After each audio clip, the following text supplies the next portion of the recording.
Hello viewers, நீனோ பார்க்க போறது ஒன் பீஸ் எபிசோட் 952 பார்ட் 2.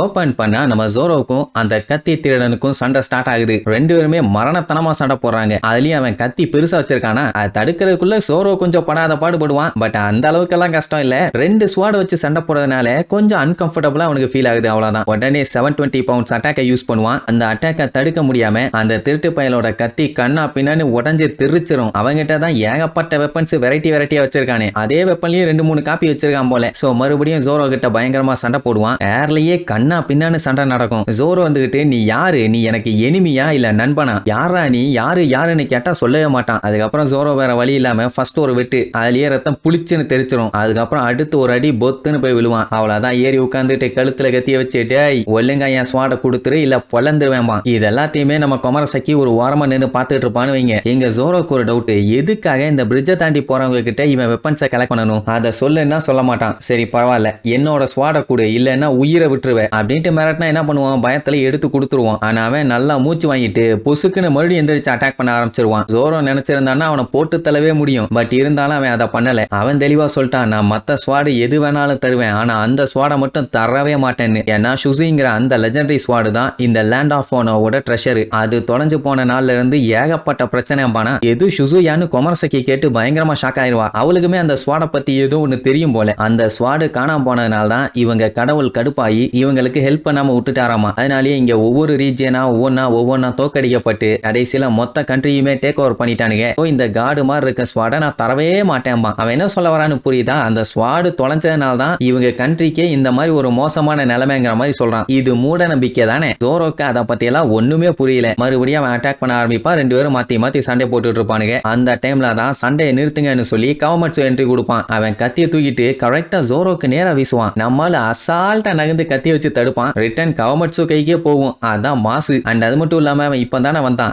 எல்லாத்தையும் தெளிவா சொல்லுவான். ஏன்டா ஒரு சாமுராயும் மாங்கும் ஏன்டா லூசு மாதிரி கண்ட்ரி சைடு நின்று சண்டை போட்டுட்டு இருக்கீங்க, அதுலயும் ரெண்டு பேரும் ஒருத்தன் சாவடிக்க கூடாதுன்னு மட்டும் தெளிவா சண்டை போறீங்கடா, அது மட்டும் நல்லா புரியுதும்பா. ஏன்னா அவங்க சண்டை போடும்போது கொல்ற அளவுக்கு வெறித்தனம் சுத்தமா இல்ல, அதனால அப்படி சொல்றான் போல. அந்த திருட்டு பைய கவர்மெண்ட்ஸோ பார்த்தோன்னு அப்படியே ஷாக் ஆகி ஸ்டன் ஆயிருவான். இது நிஜம்தானான்னு. இவன் எதுக்கு ஷாக் ஆகிறான்னு தெரியல. ஆனா குமரசக்கி பார்த்துட்டு பயங்கரமா ஷாக் ஆவா. ஏன்னா சின்ன வயசுல அவளை வளர்த்துனது அவன் தானே. எந்த அளவுக்கு நல்லபடியா பாத்துக்கிட்டான். அவன் ஒழுங்கா சாப்பிடாட்டியுமே அவளுக்கு நல்லா சாப்பாடு கொடுத்து வளர்த்தனான். அந்த பழைய விஷயத்தெல்லாம் யோசிச்சு பார்த்துட்டு அப்படியே பயங்கரமா ஃபீல் பண்ணுவா. கவர்மெண்ட்ஸோ அவளை நோட் பண்ணல. அவ உடனே கவர்மெண்ட்ஸோ நீங்க உயிரோட தான் இருக்கீங்களான்னு ஷாக்கா கேட்பாளா. அவன் சந்தோஷப்பட்டுட்டு நல்லா இருக்கியான்னு கேட்பான்னு பார்த்தா, யாருமா நீ, என்ன உனக்கு தெரியுமா, என் பேர் எப்படி உனக்கு தெரியும்னு கேட்பான். மொத்தத்துல இந்த இடத்துல ஒரு சென்டிமெண்ட் சீன் ஒண்ணு நடக்க போகுது. அது வேண்டாம், அதனால அப்படியே கட் பண்ணி ஒனியசிமாவை காட்டுறாங்க. அந்த காட்டுத்தனமான இடத்துல கரடு முரடான நம்ம பிக் மாமா கொண்டு வந்து சேர்த்தாச்சு. அவ வந்தவன சும்மா சாப்பாடை வெள்ளுன்னு வெளுத்து கட்டிக்கிட்டு இருக்கா. அவ திங்கிறத பாத்தீங்கன்னா 3 பேர் நின்று வேடிக்கை பாப்பானுங்க. King queen jack. குயினு கிங்க பிடிச்சி வாங்குவாங்கன்னு வாங்குவான். பின்ன இவளை போட்டு தள்ளிட்டேன்னு சொல்லிட்டு போனா கடைசியில பார்த்தா அவ உடனுக்கே வந்து பஞ்சாயத்து பண்ணிட்டு இருக்கா. அப்ப இது யாரு தப்பு?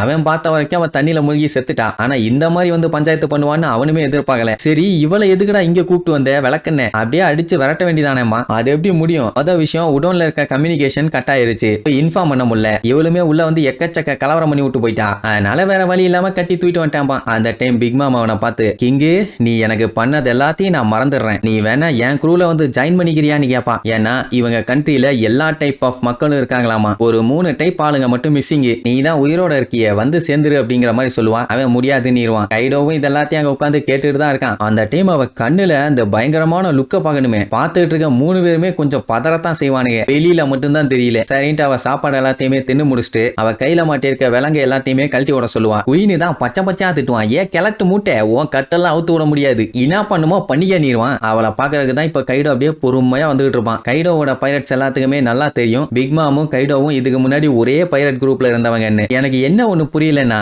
அவன் அவனோட ஆர்மியை ஸ்ட்ராங்கா பில்ட் பண்ணணும்னு ஆசைப்பட்டு இருக்கான். அப்படி இருக்கும்போது அவன் கூட எல்லாம் ஸ்ட்ராங்கான பீஸுங்க தானே வச்சிருக்கணும். ஏன் இந்த மாதிரி சப்ப பீஸுங்க எல்லாம் வச்சிருக்கான்னு தெரியல. அதுங்க சரியான தொடநடிங்க. கைடோ என்ன பண்ணாலும் பயப்படுதுங்க. அப்போ கைடோ பிக் மாமா வந்து பார்த்துட்டு என்ன இல்லைன்னு ஒரு வழியா வந்துட்டா போல அப்படின்ட்டு மாத்தி மாத்தி மாத்தி மாத்தி டெரரா லுக் விட்டுக்குவாங்க. எதுக்காக இந்த கொடூரமான லுக்குன்னு தெரியல, ஆனா விட்டுக்குவாங்க. அப்பா அவளோட கை விலங்க கழட்டி விட சொல்லுவானுங்க. அவனுங்க கழட்டி விடாம அப்படியே பேன்னு நின்னுட்டு இருப்பானுங்களா. டேய் அவர் என்ன சொன்னாருன்னு கேட்கலையா, கழட்டி விடுங்கடாம்பா. அவரு தெரியாம சொல்லியிருப்பாரு, அதெல்லாம் முடியாதும்பானுங்களா. டேய் ஒழுங்கா கலட்டுறீங்களா இல்ல உங்க பல்லு எல்லாத்தையுமே செதற விடட்டுமாம்பா. சரின்ட்டு கழட்டி விட்டுருவாங்க. ஆக்சுவலா பிக் மாமும் கைடோவும் மீட் பண்ணி கிட்டத்தட்ட 10 வருஷத்துக்கு மேல இருக்கும். இப்பதான் மீட் பண்ற மாதிரி நம்ம லூஃபி பண்ணியிருக்கான். இவ்வளவு நேரம் அவ தலையில இருந்த அந்த நெப்போலியனுங்கிற கேப் தூங்கிட்டு தானே இருந்துச்சு. ஆனா இப்ப அவ கூப்பிட்ட உடனே கண்ணு முழிச்சிரும். ஏன் அப்படி தூங்கிட்டு இருந்துச்சுன்னா அவளோட பவரை யூஸ் பண்ணா மட்டும்தான் அவளால உயிர் கொடுக்க முடியும். அம்னீஷியால இருந்தப்போ அவளால பவரை யூஸ் பண்ண முடியல. அதுக்கப்புறம் குண்டு கட்டா கட்டி தூக்கிட்டு வந்துட்டானுங்க. அதனாலதான் அந்த கேப் தூக்கத்திலேயே இருந்திருக்குது. இப்ப அந்த கேப்பை கத்தியா மாத்தி சண்டை போட ரெடி அனுப்பா. கைடோவும் சண்டை போட போறான் போல. ஏன்னா அவன் இங்க வரக்கூடாதுன்னு அவகிட்ட சொன்னான். பட் இருந்தாலும் அதை மீறி இங்க வந்திருக்காளே. உடனே 2 பேரும் மாத்தி மாத்தி விழித்தனமா சண்டையை ஸ்டார்ட் பண்ணுவாங்க. ஒரு அட்டாக் தான் பண்ணுவாங்க. அதுக்கே அந்த இடத்துல கண்ணா பின்னாடி இடி இடிக்கும். 2 பேத்துக்குள்ளேயும் ஒரு பெரிய பிரளயமே நடக்க போது போங்க. ஆமா நீங்க யாருக்கு சப்போர்ட் பண்ணுவீங்க, கைடோவா இல்ல பிக் மாமா? கீழே கமெண்ட் பண்ணுங்க.